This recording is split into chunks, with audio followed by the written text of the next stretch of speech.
Muito bem, vamos lá.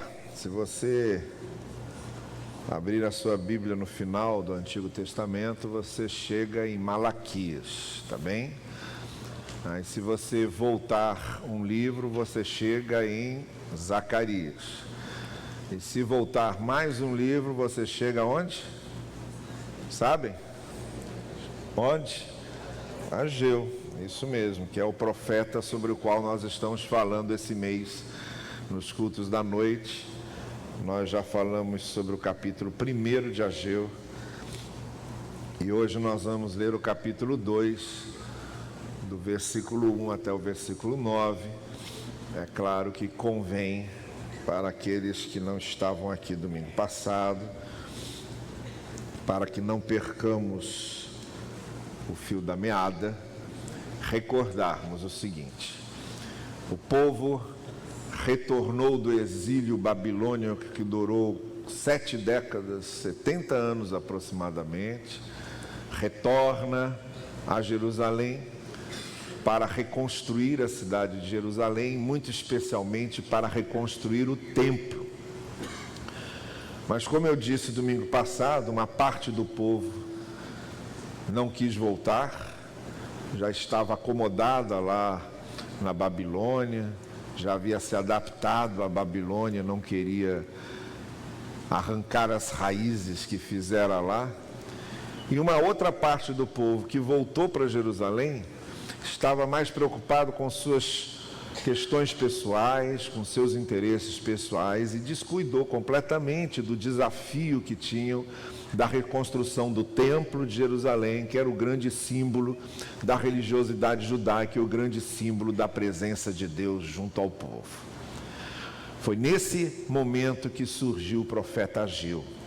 A profecia de Ageu tinha como principal objetivo arrebanhar o povo para a causa do Senhor, para o desafio que havia se apresentado a eles naquele momento. Então, no domingo passado, nós vimos a primeira profecia de Ageu. Foram 4. Ageu trouxe 4 profecias ao povo. A primeira chamava o povo para a reconstrução do templo e dizia ao povo: não fiquem apenas pensando nos seus próprios interesses, coloquem a causa do Senhor em primeiro lugar, coloquem o reino do Senhor em primeiro lugar, venham e participem. 23 dias depois que Ageu fez o seu apelo profético, o povo se mobilizou a partir de Zorobabel, que era o governador que o imperador Ciro da Pérsia, depois de conquistar a Babilônia, havia colocado sobre Jerusalém. E Josué, o sumo sacerdote, que estava junto com ele. A partir deles, todo o povo se mobilizou para reconstruir o templo. E aí, houve a necessidade de Ageu falar de novo ao povo. E é quando vem a segunda profecia, que está nesse capítulo 2, nos versículos 1 a 9. O que é que estava acontecendo para que Ageu falasse de novo ao povo? É o que nós vamos ver agora. No 21º dia do 7º mês, veio a palavra do Senhor por meio do profeta Ageu. Pergunte o seguinte ao governador de Judá, Zorobabel, filho de Sealtiel, ao sumo sacerdote Josué, filho de Jeozadak, e a todo o restante do povo: quem de vocês viu este templo em seu primeiro esplendor? Comparado a ele, não é como nada o que vocês veem agora. Coragem, Zorobabel, declara o Senhor. Coragem, sumo sacerdote Josué, filho de Jeozadak. Coragem ao trabalho, ó povo da terra, declara o Senhor. Porque eu estou com vocês, declara o Senhor dos exércitos. Esta é a aliança que fiz com vocês quando vocês saíram do Egito. Meu espírito está entre vocês. Não tenham medo. Assim diz o Senhor dos exércitos: dentro de pouco tempo farei tremer o céu, a terra, o mar e o continente. Farei tremer todas as nações, as quais trarão para cá os seus tesouros, e encherei este templo de glória, diz o Senhor dos Exércitos. Tanto a prata quanto o ouro me pertencem, declara o Senhor dos Exércitos. A glória deste novo templo será maior do que a do antigo, diz o Senhor dos Exércitos. E neste lugar estabelecerei a paz, declara o Senhor dos Exércitos. Percebam algumas coisas então aqui, nessa nova profecia de Ageu. A palavra de Deus continua vindo ao povo, a palavra de Deus sempre vem ao povo, a palavra de Deus vem a nós, a palavra de Deus vem a nós, incansavelmente, insistentemente, resistentemente. A palavra de Deus vem a nós, renitentemente vem a nós. Nós é que às vezes não a ouvimos, nós é que às vezes não damos atenção a ela, mas a palavra de Deus continua vindo a nós. E mais uma vez, ela vem ao povo, e desta feita para tratar de algumas questões que estavam surgindo ali. Resolveram topar o desafio, partiram para a reconstrução do templo, e aí deu-se o seguinte: primeiro problema, não deve ser fácil. Começaram a pisar no lugar onde era o templo, e aí o que é que começaram a ver? Ruínas, escombros, a parte de madeira toda tão trabalhada do templo, toda em cinzas, queimada, pedaços do templo para tudo que é lugar. Aquele lugar como se tivesse, aqui não havia isso naquele tempo, mas como se tivesse sofrido um bombardeio. Eu tive mais ou menos essa impressão, e eu imagino que estavam vendo mais ou menos a mesma coisa quando eu estive em Teresópolis, exatos 15 dias depois daquela grande tragédia que aconteceu em Teresópolis, uma chuva que há 50 anos não acontecia, matando um monte de gente. E um amigo meu de lá me levou exatamente no bairro que foi mais atingido, que foi o bairro de São Mateus. E quando a gente olhava aquilo, não tinha uma casa em pé. Um bairro que eu me lembro bem, era feito de muitas casas, não havia uma casa em pé, tudo acabado, e foi água que acabou com aquilo. A água trazia rochas enormes, as rochas iam, a força daquela água, imaginem uma Foz do Iguaçu, só que em vez de cair verticalmente, caía horizontalmente, com aquela mesma força, mas agora correndo horizontalmente, trazendo aquele monte de rochas e pedras e passando por cima de todas as casas e pessoas, indo soterrando tudo, derrubando tudo que via à frente, como um rolo compressor endoidecido que não tinha freios, e foi passando por tudo. E a gente olhava aquilo, a impressão que dava é que o bairro inteiro tinha sido bombardeado. Ainda dentro de algumas casas onde sobrava terra, a terra vinha mais ou menos na altura da janela das casas, a gente via uma bonequinha esquecida ali, uma porta de geladeira caída acolá, uma telha jogada um pouco mais adiante, alguma roupa aqui e ali, era o que sobrou. O povo voltou para o lugar do templo, e onde viram e se lembravam, pelo menos os mais antigos, de 70 anos atrás, aquele templo imenso que tinha ali, agora era pedra e areia, pedra e ruína, pedra e escombro. É por isso que Deus diz: eu sei o que está acontecendo na alma de vocês agora. Eles sofreram um desânimo tão grande, porque eles pensaram o seguinte: nunca mais conseguiremos construir um templo como foi aquele templo, com aquela glória toda.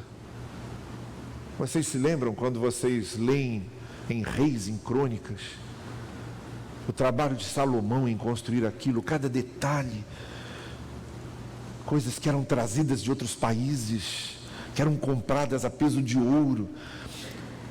O reinado de Salomão era de um requinte impressionante. Salomão conseguiu reunir a maior riqueza que Israel jamais teve. e construiu um templo com uma glória imensa. E aí aquele pessoal olhava aqueles escombros, aquelas ruínas, e aí desanimava, caía um peso de desânimo na alma, dizendo: nunca mais nós conseguiremos reerguer um templo como foi aquele. Então até que eles chegavam animados, com vontade de trabalhar, mas bateu um desânimo no povo, bateu uma desolação, sabe? Bateu uma depressão espiritual em todo mundo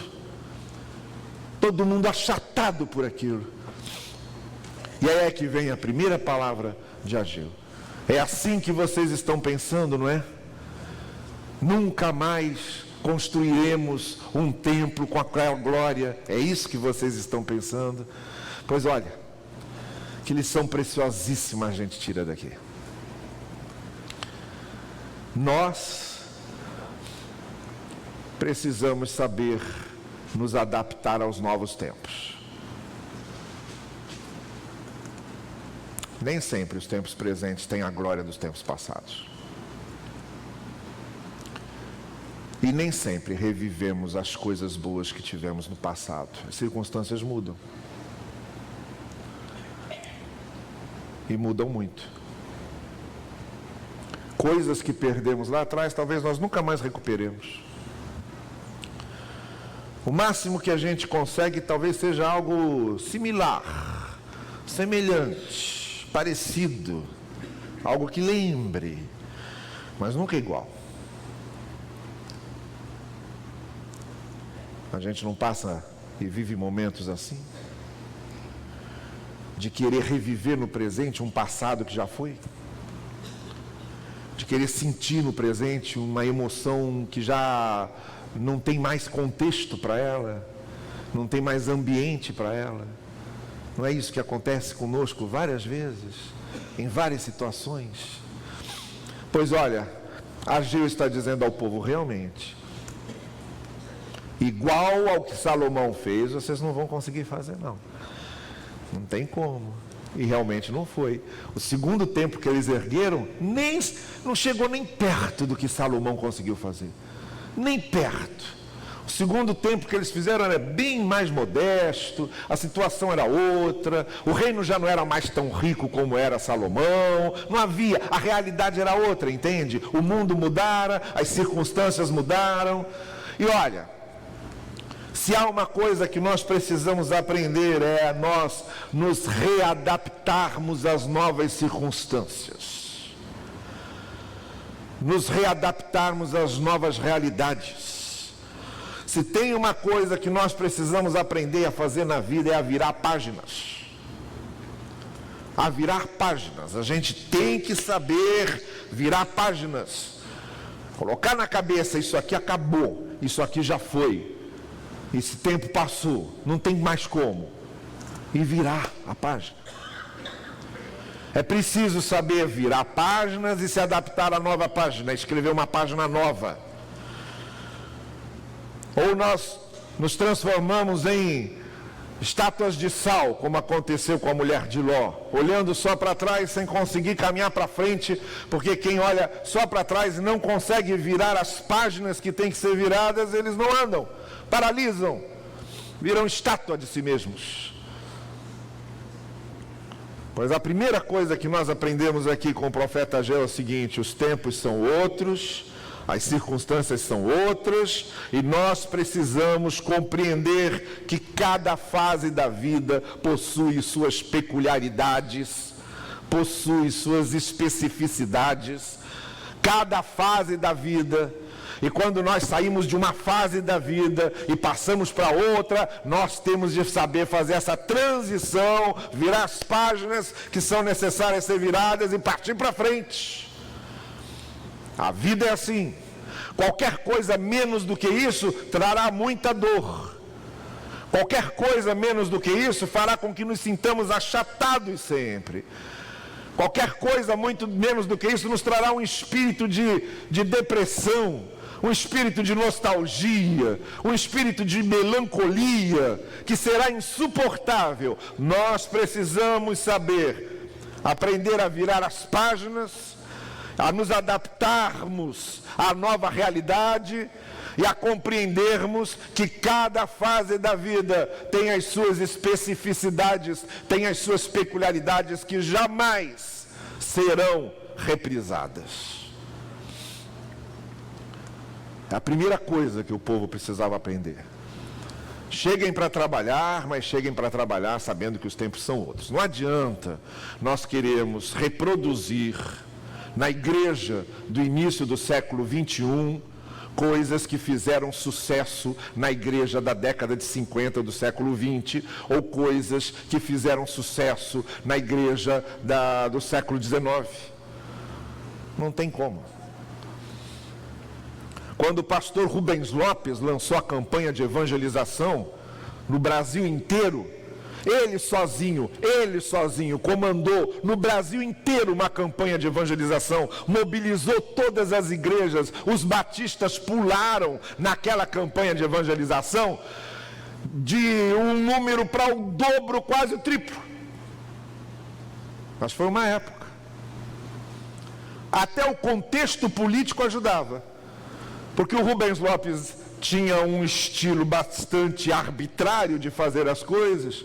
Quando ele falava, ninguém contestava. Até o contexto do regime militar na época ajudava. As pessoas já estavam com a mentalidade de um arbítrio, de um contexto de arbítrio. Era muito mais fácil seguir as ordens de comando de alguém arbitrário. Vai tentar repetir essa fórmula num outro contexto, como que nós vivemos agora? Vai tentar. Os pais não estão conseguindo nem controlar os próprios filhos. Os filhos estão virando uns tiranos dentro de casa. Vai tentar fazer isso hoje. Os tempos são outros. A gente tem que saber se readaptar. A gente tem que saber se reenquadrar. A igreja não pode ficar presa a fórmulas. A igreja não pode ficar presa a métodos. A igreja não pode ficar presa a receitas, ela tem que ficar presa ao seu conteúdo. O seu conteúdo é o quê? A mensagem do Evangelho. A maneira como ela vai apresentar essa mensagem do Evangelho, ela vai ter que variar e vai ter que descobrir qual é o seu tempo. E o que o seu tempo exige que ela faça. E assim é com todas as coisas da vida. A segunda coisa que nós encontramos nesse texto e que nos serve de preciosa lição foi a maneira como Deus renovou o ânimo daquele povo. O povo ficou abatido, vendo aquele monte de pedra, de ruínas, de escombros, lembrando, o tempo do templo de Salomão, a glória daquele templo, como era bom aquilo, o que é que nós vamos conseguir fazer aqui? Não vai chegar nem aos pés do que era, então não vamos fazer nada. E aí então entra a mensagem do Senhor dizendo, vão fazer sim. Vão fazer o que é possível fazer agora. Vão fazer o que vocês têm em mãos para fazer agora. Vão fazer sim. E de que maneira Deus anima o povo? Em primeiro lugar, pede coragem. Tenham coragem para lidar com novos tempos, para reconstruir coisas, para restaurar coisas. É preciso que nós tenhamos coragem. Isso é algo que deve brotar de dentro de nós. Nós precisamos ter coragem. Por isso a palavra se repete pelo menos 2 vezes. Coragem, Zorobabel, e mais adiante, coragem, ó povo. Coragem os líderes, coragem os liderados. E mais, ele diz, povo da terra, a terra é de vocês. Então a responsabilidade é de vocês.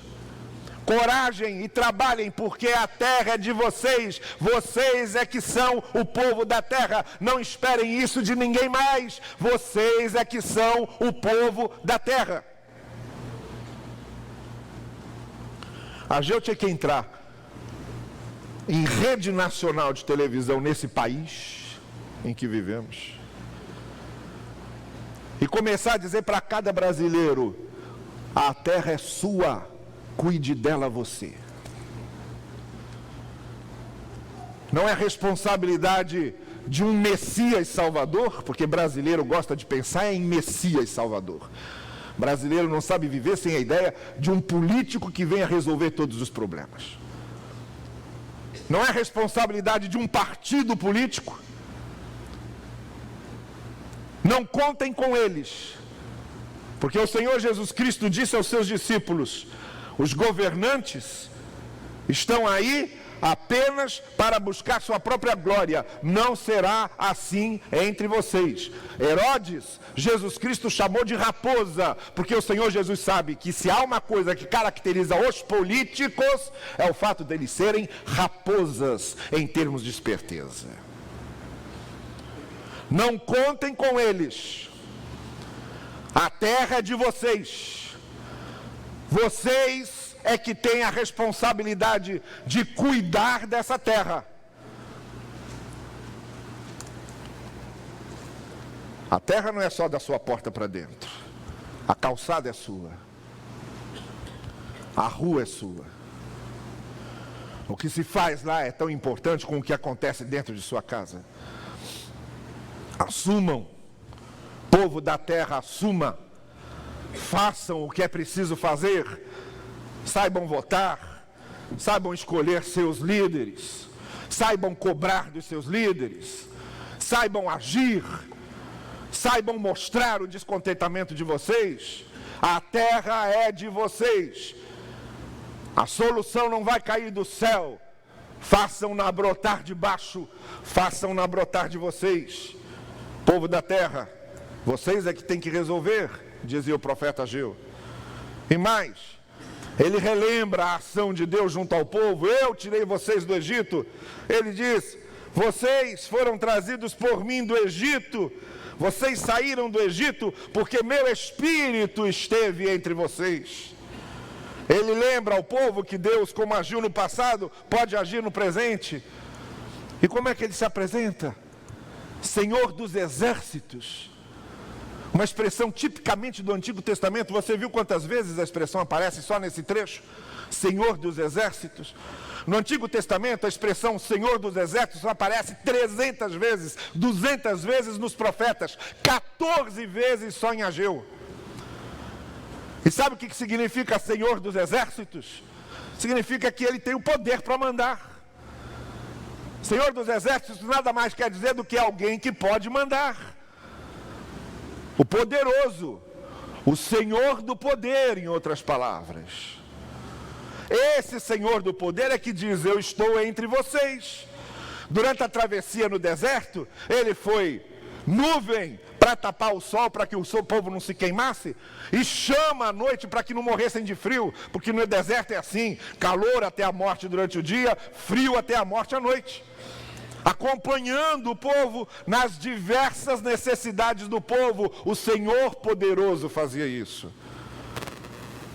O próprio Senhor Jesus, quando veio caminhando sobre as ondas, e os discípulos se apavoraram pensando que era um fantasma, o que é que ele diz? A mesma palavra: coragem, sou eu, não temam. Sabendo que o Senhor está conosco e sabendo quem é o Senhor, como é que podem ter medo? Pois é isso que dá ânimo ao povo.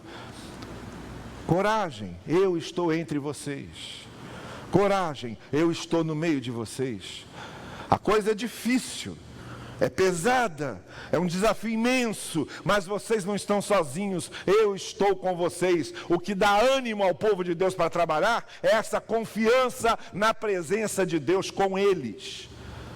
Qualquer outra coisa não anima. O que nos anima a servir a Deus, a servir com fidelidade, a nos esforçarmos pelo reino de Deus, é a certeza de que aquele trabalho não está sendo em vão, que o Senhor está conduzindo a obra, Ele está no nosso meio. É isso que nos anima. E se não for essa nossa confiança, e se nisso não estiver depositada a nossa fé, nada nesse mundo terá capacidade de nos animar, como numa situação como essa, entre ruínas e escombros, para refazer uma obra. A única coisa que pode nos animar é a presença do Senhor conosco, nada mais. Tenham ânimo, coragem. Uma terceira coisa que o profeta fala aqui agora tem a ver com a própria história do que será o templo. E aí Ageu diz o seguinte: olha, daqui a algum tempo algumas coisas vão acontecer. Primeiro, Todas as nações vão ser abaladas por um novo reino. Um novo reino vai vir e vai abalar todas essas nações. Segundo, diante desse domínio do Senhor, será claro para todo mundo que o Senhor é o Senhor de tudo. Não é o imperador que é o Senhor do ouro e da prata, o Senhor Deus é que é o Senhor do ouro e da prata.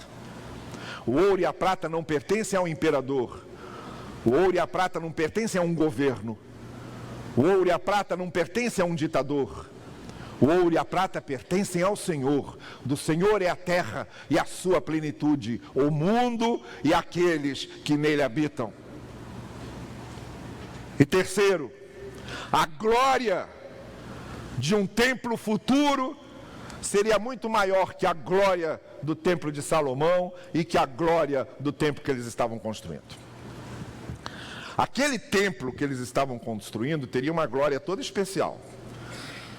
Que depois o rei Herodes faria, como ele fez, uma esplanada enorme ao lado do templo. E o templo em que Jesus Cristo entra para expulsar os vendilhões já é esse templo que Herodes refez e reformou. O templo continuava nos mesmos moldes do que foi reconstruído, mas Herodes, como era um megalomaníaco, ele fez uma esplanada enorme que cabia mais uns 2 ou 3 templos nela. Está lá até hoje, para quem quiser ver. A glória do segundo templo seria maior que a do primeiro. Mas não era disso que Deus estava falando. Deus estava falando de outra glória para aquele tempo. Séculos depois da profecia de Ageu, o Senhor Jesus Cristo entra no templo de Jerusalém, vê os vendilhões nessa esplanada de Herodes. Eles não estavam dentro do templo, eles estavam espalhados por essa esplanada que Herodes havia feito, numa feira imensa. E o problema é que eles vendiam coisas ali que só podiam ser compradas ali. E passavam as comissões para os sacerdotes e de maneira especial para o sumo sacerdote. O que acontecia ali no templo era mais um ensaiozinho do que depois virou a Petrobras. Entendeu? Era assim mesmo. Pessoas vinham de todos os lugares para sacrificar o Senhor. Aí não podia trazer animais de muito longe. Então deixava para comprar em Jerusalém. Só que em Jerusalém não servia qualquer animal, só servia o animal vendido no templo. Então ele era obrigado a comprar no templo. Ninguém mais podia vender aquilo. Agora, para conseguir uma barraca dentro do templo para vender um animal, tinha que entrar num acordo com os sacerdotes. E aí nesse acordo com os sacerdotes, rolava uma propina adequada. Sim, foi contra isso que Jesus se levantou.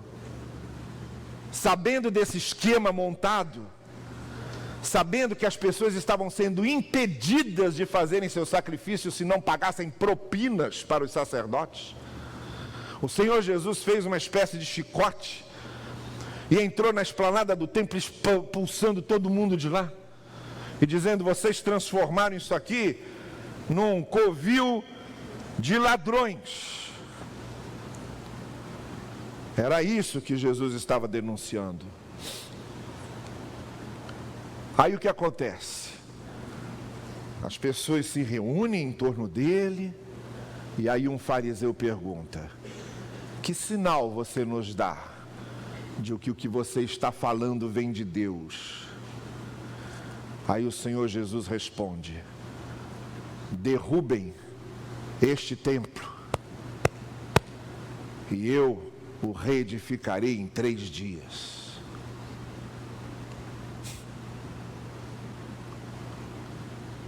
Eles achavam que Jesus estava falando do templo. Jesus estava falando do templo, mas não do templo que eles achavam. Jesus estava falando daquele templo prometido por Ageu. Jesus estava dizendo: o templo que Ageu disse que seria muito mais glorioso do que esse, está aqui, diante de vocês. Destruam esse templo, e ele será reerguido de novo em 3 dias. 3 dias. 3 dias foi o que Jesus precisou para deixar o túmulo para trás e sair redivivo, ressuscitado, a glória do novo templo de Deus ali diante de todo mundo. Era disso que Ageu estava falando. O nosso templo, mais glorioso que qualquer outro templo hoje, não é mais feito de pedra, nem de cimento, nem com as riquezas de Salomão. O nosso templo é o Senhor Jesus Cristo, que em 3 dias ressuscitou para sempre. Ele é o nosso templo. É nele que nós habitamos. Esse era o templo mais glorioso que qualquer outro que eles poderiam erguer. Então, pensando nisso, deixe-me fazer só 3 breves aplicações práticas para as nossas vidas aqui sobre essas verdades que o profeta Ageu nos comunica. Está bem? Então eu convido vocês, em primeiro lugar, a pensarem o seguinte: como testemunhas do Senhor, nós hoje, como porta-vozes do Senhor, como profetas do Senhor na atualidade, nós temos que ter a preocupação de sermos uma resposta de Deus à nossa geração, ao nosso tempo. Deus quer que a sua igreja e que cada um de nós sejamos resposta de Deus para o nosso tempo. Nossos olhos não podem ficar cravados em coisas que já passaram. Precisamos descobrir quais são as perguntas desse tempo, para sermos uma resposta às perguntas desse tempo. Quais são as necessidades desse tempo, para sermos o suprimento dessas necessidades atuais.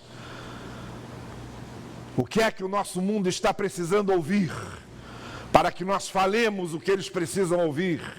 Qual é a linguagem que estão usando hoje, para que usemos a linguagem que entendem hoje? Às vezes eu tenho a impressão de que, além de fixarmos nossas preocupações em 50 anos atrás, usamos a linguagem de 50 anos atrás. Que linguagem o mundo entende hoje? Nós somos chamados pelo Senhor para sermos uma resposta para a nossa geração, para as pessoas do nosso tempo. É para isso que estamos aqui. Não adianta nós ficarmos apenas chorando: o antigo templo era tão bom, e o que vamos fazer agora com esses escombros? Se é só escombros e ruínas que temos em mão, sejamos respostas para essas ruínas e para esses escombros. É para isso que o Senhor nos chamou. Em segundo lugar, não se vive sem coragem. Covardes não têm lugar nesse mundo. Quem se acovarda, quem não parte para a luta, quem não parte para a briga, quem não toma iniciativas, quem não dá passos ousados,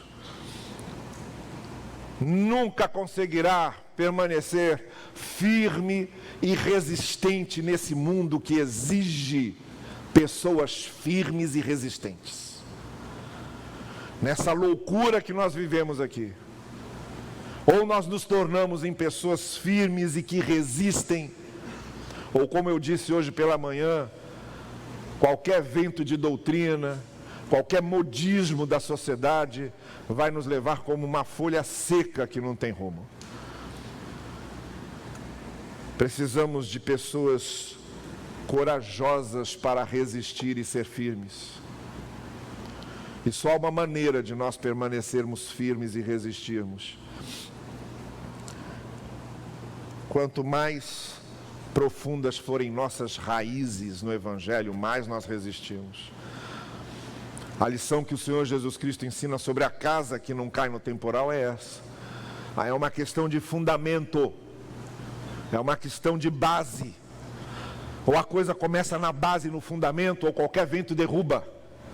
Nós precisamos ter nosso fundamento cada vez mais cravado no Evangelho. É uma questão da nossa base, do nosso fundamento. Ou nós aprendemos com a palavra, ou nós crescemos com a palavra, e vamos formando um fundamento resistente, ou não adianta ter um edifício alto, ele vai cair, ele vai tombar. O crescimento primeiro é profundo. O crescimento primeiro é para dentro da terra, o crescimento primeiro é para dentro da rocha. Quanto mais para dentro da rocha, mais você sobe. Quanto mais para dentro da terra, mais você sobe. É preciso coragem, é preciso resistência, é preciso firmeza, mas uma coisa só permanece firme hoje: quanto mais enraizada estiver na palavra, quanto mais fundamento tiver no Evangelho. Caso contrário, seremos derrubados sem misericórdia, porque a vida bate sem misericórdia, a vida bate sem pena, a vida bate sem pena nas pessoas, e apanharemos sem pena, se não nos tornarmos corajosos, resistentes e firmes, e cada vez mais firmados nos princípios e nos valores do Evangelho. E em terceiro e último lugar, o templo que nos leva à presença de Deus é o Senhor Jesus. Ele é o nosso templo. Ou nós nos refugiamos dentro dele e nele, porque é através dele que chegamos a Deus, é através dele que somos salvos, é através dele que somos redimidos. Ele é o templo, ele é o templo mais glorioso que foi erguido. A glória desse novo templo sequer se compara com o que foi o templo de Salomão. Ele é o novo templo e é nele que devemos estar. É nele que devemos viver. Eu hoje pela manhã encerrei fazendo um apelo para que nós honremos cada vez mais o nome de Jesus e não permitamos que as pessoas o desonrem. Não permitamos que isso aconteça. Nós somos os defensores do nome de Cristo nesse mundo, porque Ele é o nosso templo, onde nós nos refugiamos, onde nós habitamos. Tudo que se referia ao templo de Jerusalém, se refere agora a Jesus. Bom é estar nos átrios do Senhor, é Jesus. Caminhemos para adorar no templo, é Jesus. Ele é o novo templo e nele nós estamos. É dessa presença em Jesus da nossa vida que todas as outras coisas decorrem. Como o próprio Senhor Jesus Cristo disse aos seus discípulos: eu sou o caminho, eu sou a verdade e eu sou a vida. Eu sou a porta das ovelhas. Eu sou o pão que desceu do céu. Eu sou a água, quem beber de mim jamais terá sede. Eu sou o Messias, eu sou a videira, vocês devem estar ligados a mim como ramos. Eu sou a ressurreição e a vida, ainda que morra, não permanecerá morto. Eu sou tudo isso, Ele é o templo no qual habitamos. Ou estamos nele, ou não estaremos em lugar nenhum. Que o Senhor nos ajude a que nos conscientizemos dessas coisas e que mais do que ninguém sejamos os primeiros a colocá-las em prática na nossa vida.